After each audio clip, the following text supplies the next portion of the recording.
والذي أرسل رسوله بالهدى ودين الحق ليظهره على الدين كله وكفى بالله شهيدا محمد رسول الله والذين معه أشداء على الكفار رحماء بينهم تراهم ركعا سجدا يبتغون فضلا من الله ورضوانا سيماهم في وجوههم من أثر السجود ذلك مثلهم في التوراة ومثلهم في الإنجيل كزرع أخرج شطأه فآزره فاستغلظ فاستوى على سوقه يعجب الزراع ليغيظ بهم الكفار وعد الله الذين آمنوا وعملوا الصالحات منهم مغفرة وأجرا عظيما آمنت بالله صدق الله العظيم اللهم صل على سيدنا ومولانا محمد وعلى آل محمد وبارك وسلم اللهم صل على جميع الأنبياء والمرسلين وعلى الملائكة المقربين وعلى سائر الصحابة والتابعين وعلى عباد الله الصالحين. اللہ کے پاک کلام قرآن مجید میں 26ویں پارے میں سورہ فتح کی آخری آیات ہیں جو میں نے آپ کے سامنے تلاوت کی ہیں. یہ وہ مبارک آیات ہیں جو کئی دفعہ آپ نے سنی پڑھی. ان کا سادہ سا مفہوم اس طرح ہے: اللہ کے مبارک نام سے جو بڑا مہربان بہت زیادہ رحم کرنے والا ہے. اللہ ہی وہ ذات گرامی ہے جس نے اپنے رسول کو قیادت دے کر بھیجا. اللہ نے اپنے رسول کو قیادت دے کر بھیجا اور قیادت کے ساتھ زندگی گزارنے کا ایک مکمل نظام دے کر بھیجا. وکفیٰ باللہ شہیدا. اللہ ان دونوں چیزوں پر، ان کے نفاذ پر، ان کے عطا کرنے پر اللہ خود ہی گواہ کافی ہے. محمد اللہ کے رسول ہیں صلی اللہ علیہ وسلم، اور آپ کے ساتھی اللہ اور دین کے دشمنوں کے سامنے، کفار کے سامنے سیسا پلائی ہوئی دیوار، جبکہ آپس میں انتہائی رحیم اور شفیق. تم دیکھو گے اکثر وہ تمہیں رکوع اور سجدوں میں نظر آئیں گے. تم دیکھو گے کہ سجدوں کے نشان ان کی پیشانیوں پر چمک رہے ہیں. یہ وہ لوگ ہیں جو اللہ کی رضا کو تلاش کرنے کے لیے اپنی عبادات اور اپنی زندگی کو لگا دینے والے لوگ ہیں. ان کی مثال انجیل اور تورات میں بھی دی گئی ہے. یہ وہ عظیم لوگ ہیں جن کی مثال ایک فصل کی مثال ہے. جب اس کو بنانے کے لیے بیج ڈالتے ہیں، فصل اگتی ہے، تنے پہ کھڑی ہوتی ہے، اسے دیکھ کر یعجب الزراع لیغیظ بهم الکفار، کسان دیکھ کر اسے خوش ہوتا ہے. یہی وہ خوشی کی کیفیت ہے لیغیظ بهم الکفار. کسان کے مقابلے میں وہ لوگ جو حسد کرنے والے ہیں، کافر لوگ، وہ اس فصل کو دیکھ کر اپنے اندر ہی اندر جلتے بوجھتے رہتے ہیں.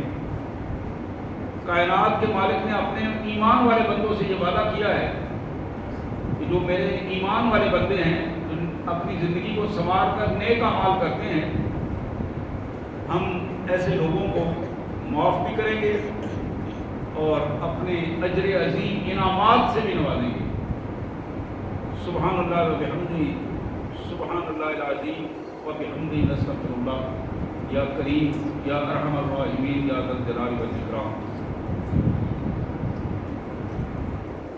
میرے پیارے واجب الاحترام بھائیوں،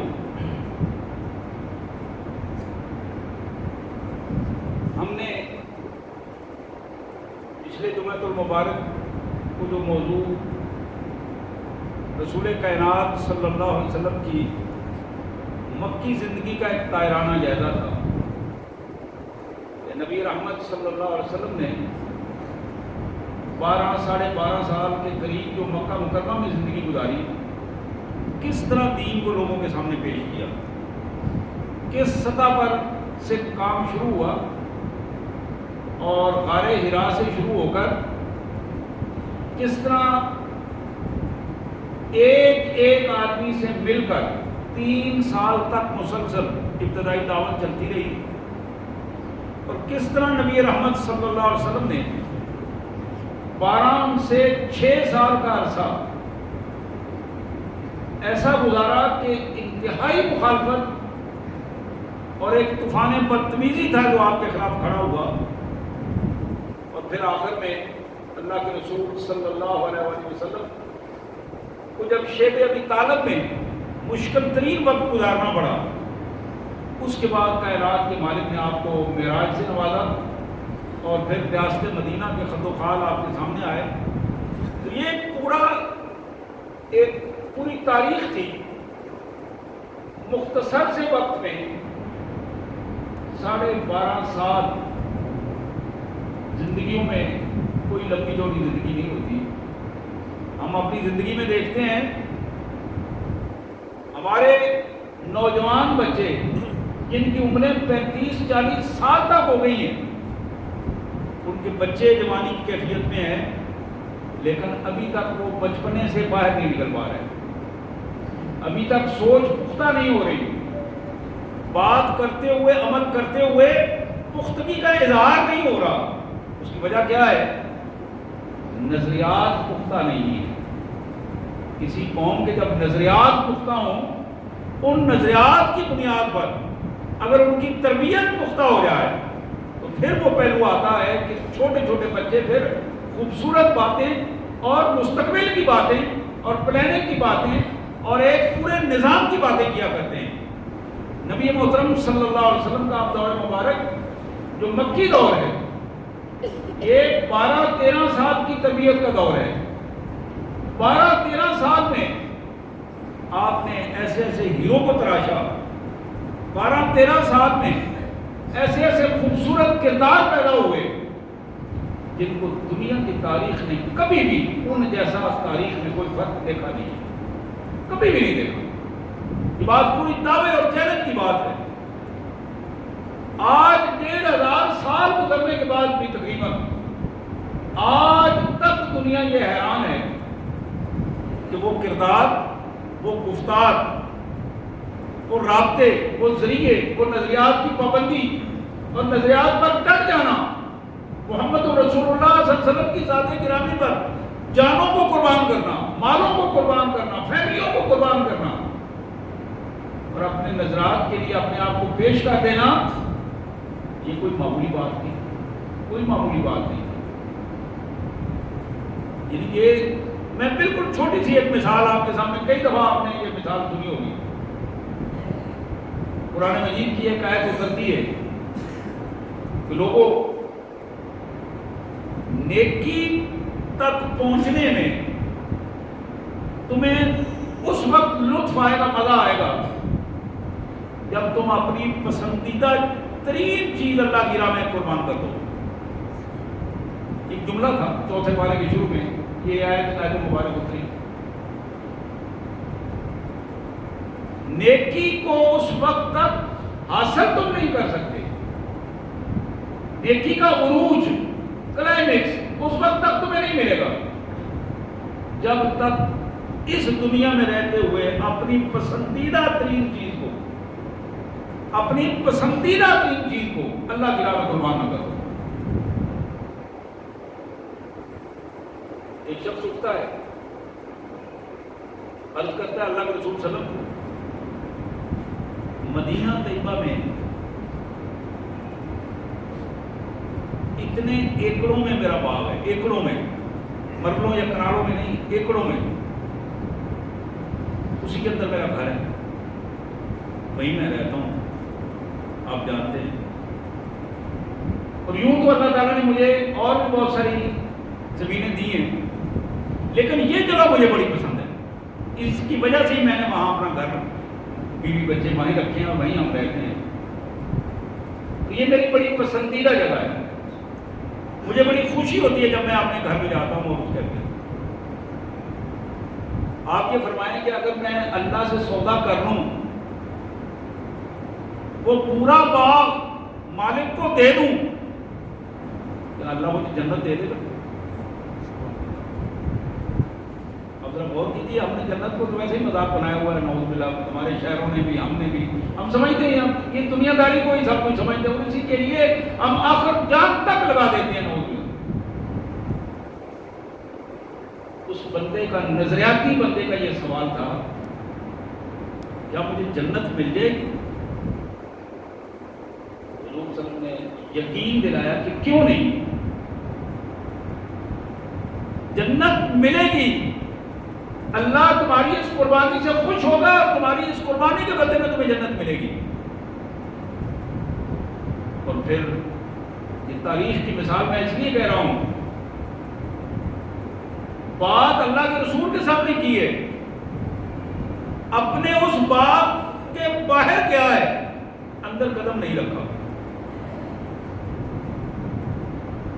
ہم تو کہتے ہیں نا جی کوئی 6 ماہ کی مہلت دے دیں، آج میں نے بات کر دی، میں نہیں کوئی 6 مہینے بعد خالی کر دوں گا، 2 ماہ بعد خالی کر دوں، مہینے بعد خالی کر دوں گا، اس میں کوئی حرج والی بات نہیں، مہلت لی جا سکتی ہے۔ لیکن ایمان کا کمال درجہ یہ ہے کہ بندہ دوڑتا ہوا گیا ہے، اپنی اس ملکیت والی باغ اور زمین کے باہر کھڑا ہوا ہے، اور باہر سے کھڑے ہو کر یا دادا اخرج، دادا کی ماں باہر آ جاؤ، اپنا بیٹے کو لے کر باہر آ جاؤ، اپنی جو سامان ضرورت کیا لے کے باہر آ جاؤ۔ وہیں سے یہ الفاظ کہتے ہیں کہ میں نے اپنا یہ گھر اللہ کو دے دیا، میں نے اپنا یہ باغ اللہ کو دے دیا ہے، اب ہمارا اس پہ کوئی حق نہیں ہے۔ باہر کھڑے ہیں، بیوی اپنے بچے کو لے کر باہر آ جاتی ہے، اور خاوند کی بات سن کر بیوی نے یہ نہیں کہا تم نے یہ کیا کر دیا، یہ میری ماں اور بہنوں کے لیے یہ خاص سبق ہے، اس میں ام دادا کے حوالے سے اپنے خاوند کی جب فیصلہ سنا تو خوشی سے تما اٹھی، واہ کمال کر دیا تم نے، بڑے بتایا میں نے اللہ سے سودا کیا، کہا کمال کر دیا ہے، جنت کے بدلے میں سودا کیا، کمال کر دیا ہے، کمال۔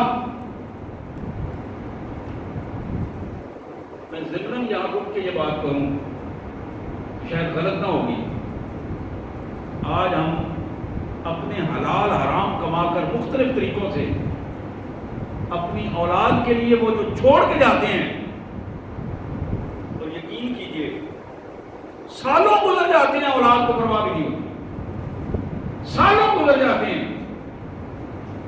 جن کے لیے آپ نے ایک ایک پسینے کا قطرہ بہا تھا، خون بہا تھا، تنگ ہوئے تھے، لوگوں کی باتیں سنی تھی، وہ آپ کے اس قبر پر آ کر دعا کرنے کے لیے تیار تھی،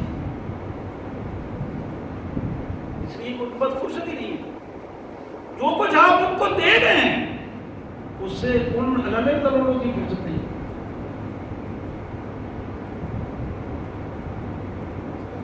حضور اکرم صلی اللہ علیہ وسلم کا ارشاد گرامی ہے، تو آپ نے فرمایا لوگوں جن کے تمہیں مال کا فکر ہے، جن کی روٹی کا تمہیں فکر ہے، جن کے گھر میں چھت دینے کا تمہیں فکر ہے کہ محفوظ رہیں، جن کے لباس کا تمہیں فکر ہے، میرے آقا نے فرمایا کہ ان کی مستقبل کا بھی فکر کرو، ایسا نہ ہو کہ دنیا میں تم انہیں اچھی روٹی کھلاؤ، وہ مزے کے اپنے برگر کھائیں، شوارمے کھائیں، بوتلیں پئیں، آدھی رات کو اٹھ کر چل نکلا ہے کہ میں وہ وہاں جا کے فلاں ہوٹل میں جا کے فلاں جگہ پہ جا کے کھانا پینا ہے، آدھی رات کو منگوائے جا رہے ہیں، آرڈر پہ منگوائے جا رہے ہیں، اور گھروں میں آرڈر تقسیم کیے جا رہے ہیں، جن کے خوراک کے لیے حضور نے فرمایا کہ تم اتنا بندوبست کرتے ہو، پیسہ لگاتے ہو، محنت کرتے ہو، اچھا گھر تم نے بنا کے دیا ہے، پرواہ نہیں کی کہ اس گھر کی وجہ سے کل مجھے اللہ کے حضور جواب دینا پڑے گا. یہ پیسے کہاں سے آئے تھے؟ تمہیں تو ہم نے اتنی دولت نہیں دی تھی، تم نے کہاں سے یہ اکٹھے کی؟ تم نے جتنا اب تک زندگی میں خرچ کیا یہ تمہارا استحقاق تو نہیں تھا، یہ کہاں سے آیا؟ میرے آقا صلی اللہ علیہ وسلم نے فرمایا کہ اپنے ان بچوں کا، بیوی کا فکر کرو کہ کل وہ جہنم میں نہ جلیں، آگ میں نہ جلیں.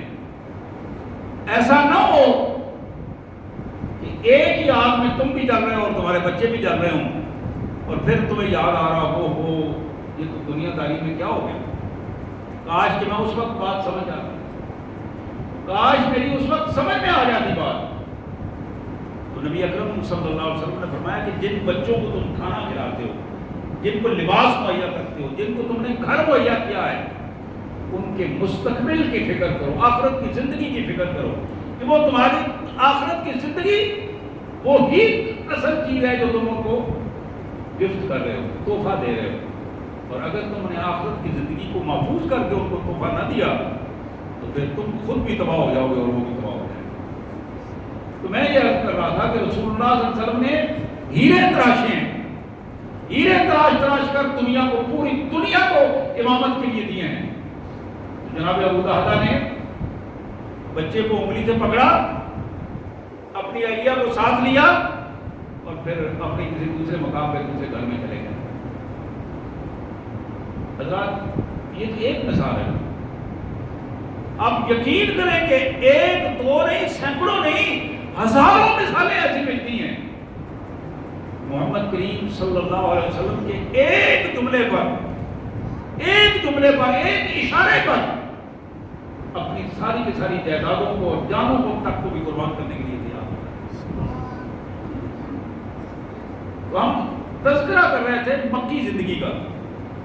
یہ مکی زندگی میں تراشے ہوئے لوگ تھے جو غزوہ بدر میں سامنے آ گئے.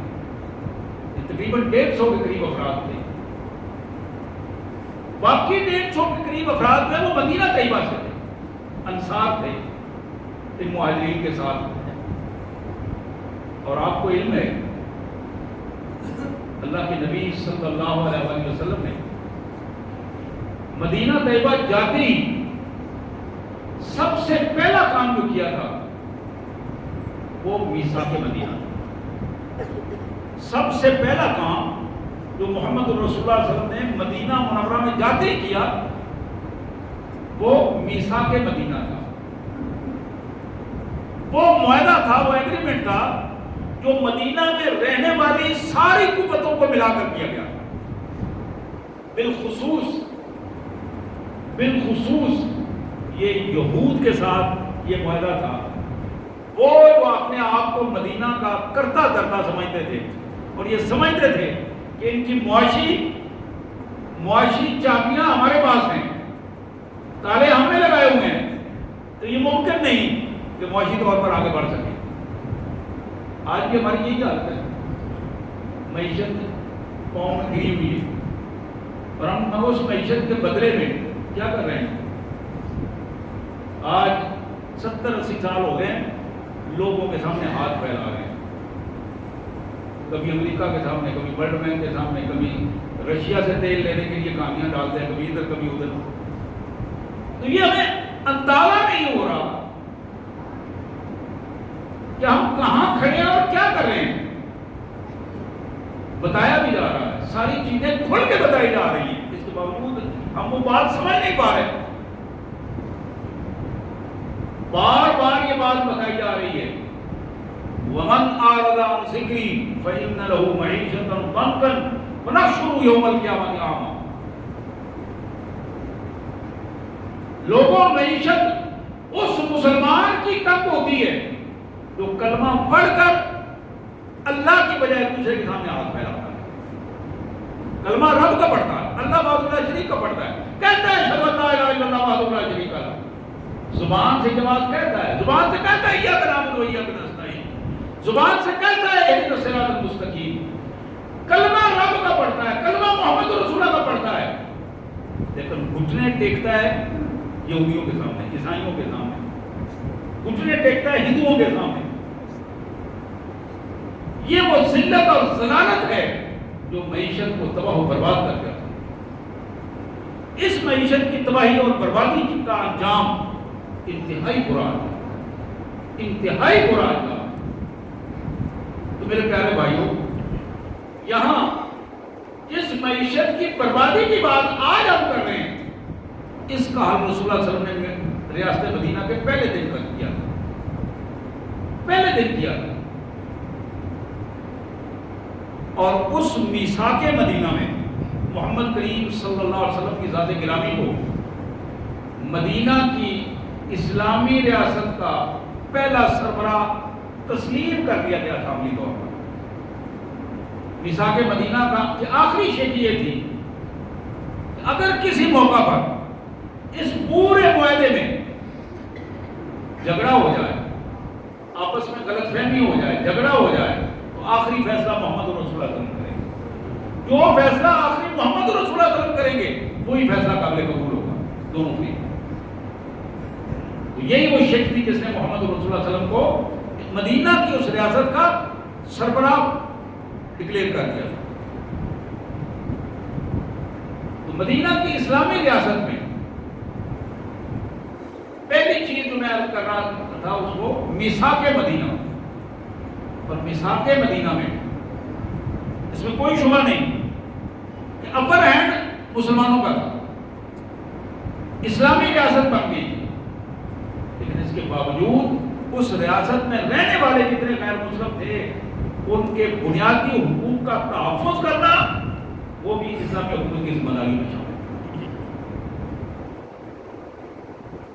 کبھی ایسا نہیں ہوا کہ مدینہ طیبہ میں رہنے والے کسی یہودی کے گھر میں کسی مسلمان نے ڈاکہ ڈالا ہو، کسی مسلمان نے یہ جرات کی ہو کہ حکومت ہماری اور ہم لگڑا دیں گے. جس طرح ہمارے 70-80 سال جو ہو رہا ہے، حکومت جس کے قابو میں آ جاتی ہے وہ دوسرے کو نشانے میں رکھتا ہے. اور جب 3, 2, 3, 4, 5 سال بعد 5 تو خیر کام نکالتے ہیں ہماری تاریخ میں، تو جو 2-3 سال بعد وہ ٹانگیں کھینچ کر اس کو نیچے اتارتے ہیں اور وہاں جو بیٹھتا ہے پھر جس کو نیچے اتارتے ہیں پھر اس کو کھینچ کر جیلوں میں اور پھر وہ عدالتوں میں. اور یعنی دونوں ذلتوں کے نمونے ہیں. جو اوپر بیٹھا ہوا ہے وہ بھی ذلت کا بدترین نمونہ ہے، اور جس کو کھینچ کے اتارا گیا ہے ذلالتوں کی وجہ سے اس کو اتارا گیا ہے. تو یہ پوزیشن کیوں بنتی ہے؟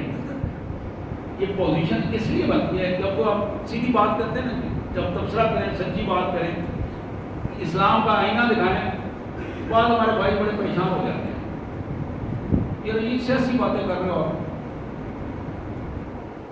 میرے پیارے بھائیوں، بات سیاسی باتوں کی نہیں ہے، بات ہے انسانیت کی. اور اسلام سب سے بڑا تحفظ کرنے والا ہے انسانیت کا. انسانیت کا تحفظ اسلام کے علاوہ کوئی نظام نہیں کرتا. اور یہی وہ تحفظ ہے جس کا دوسرا نام سیاست ہے. اور لفظ سیاست کا مطلب کیا ہے؟ اب سیاست عربی کا لفظ ہے. ڈکشنری اٹھا کر دیکھیں، کسی بھی گری ہوئی چیز کو زمین سے اٹھا کر اس کے پاؤں پہ کھڑا کر دینا اور درست انداز میں کھڑا کر دینا، اس کو سیاست کہتے ہیں. اور بخاری میں، بخاری شریف حدیث کی سب سے اہم ترین کتاب، بڑی مشہور حدیث مبارک ہے. میں نے کئی دفعہ سنائی ہے، آج چونکہ موضوع کے حوالے سے ہے تو میں پھر سنا دوں. اللہ کے رسول صلی اللہ علیہ وسلم نے فرمایا، کانت بنو اسرائیل تسوسہم الانبیاء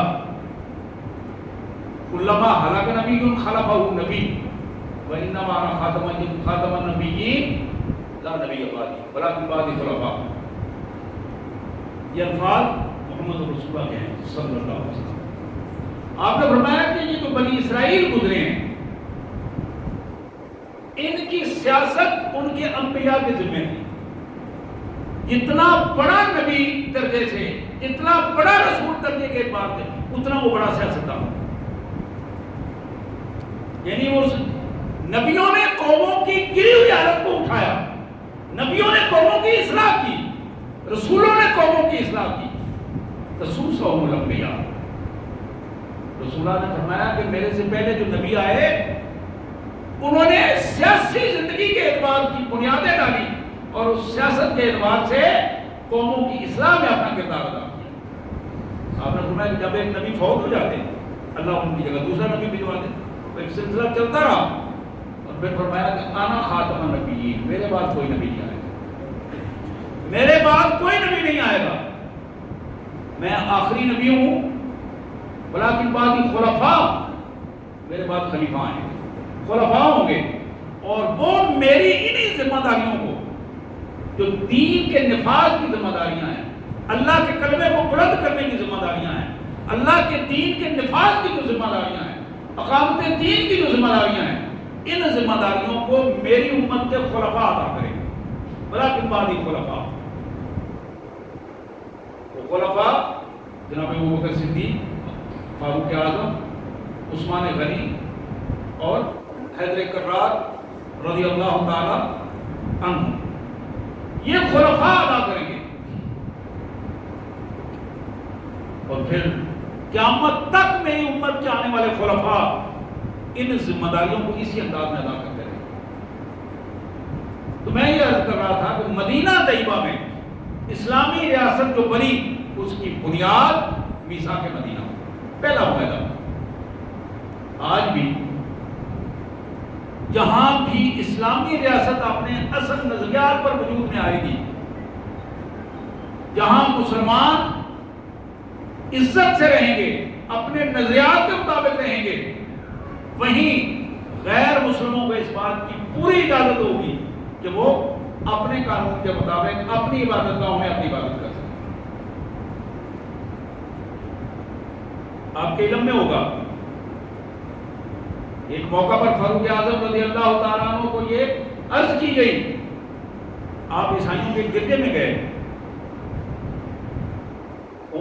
امیر المومنین 22 لاکھ مربع میل سے زیادہ کے حکمران،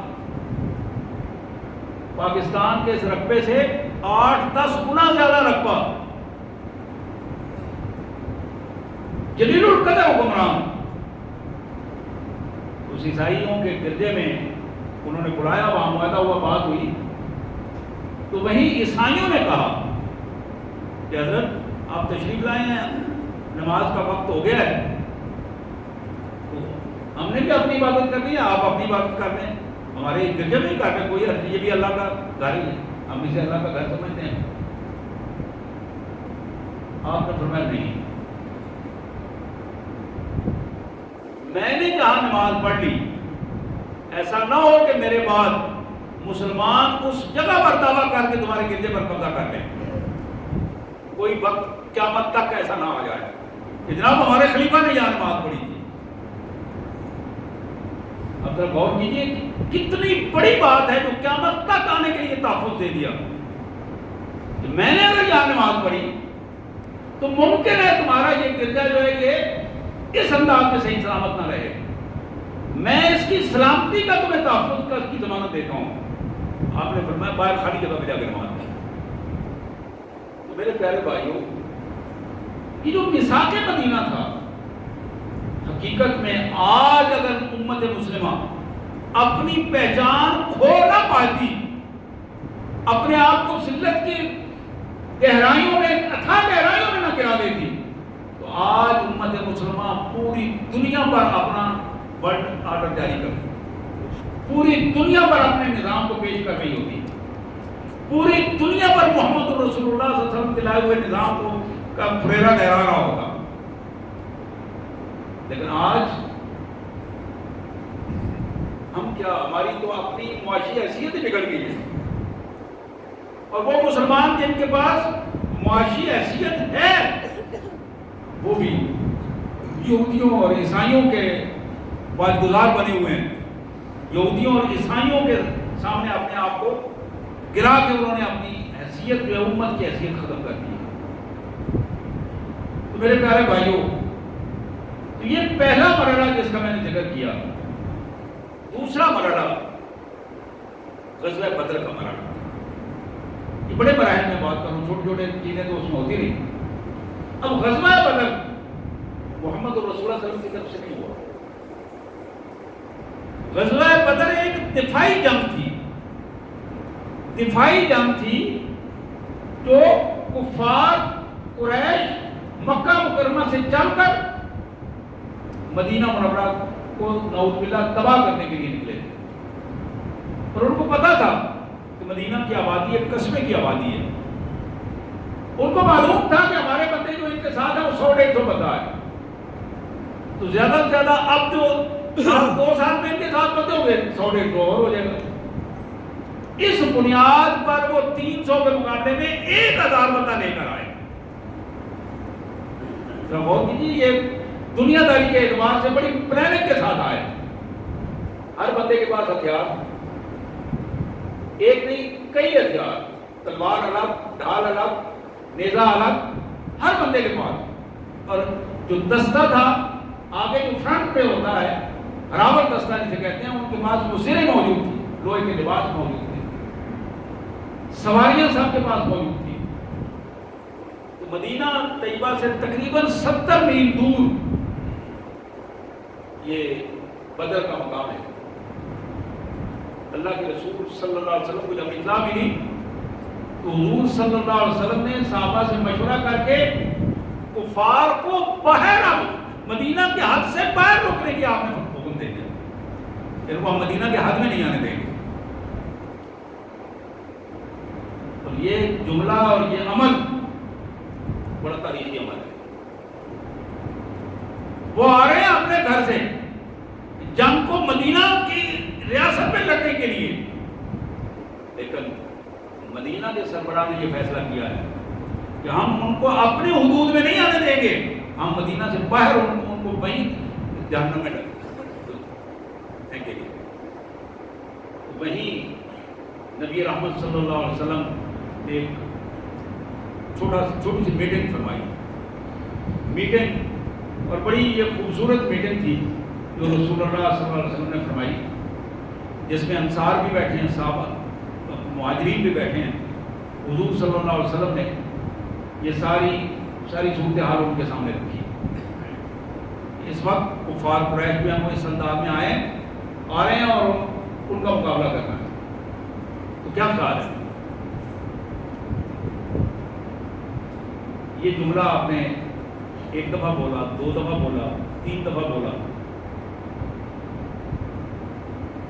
تو وہاں بڑے معروف جلیل القدر صحابی انصاری رئیس تھے، اٹھے اور عرض کی اللہ کے رسول صلی اللہ علیہ وسلم شاید آپ کا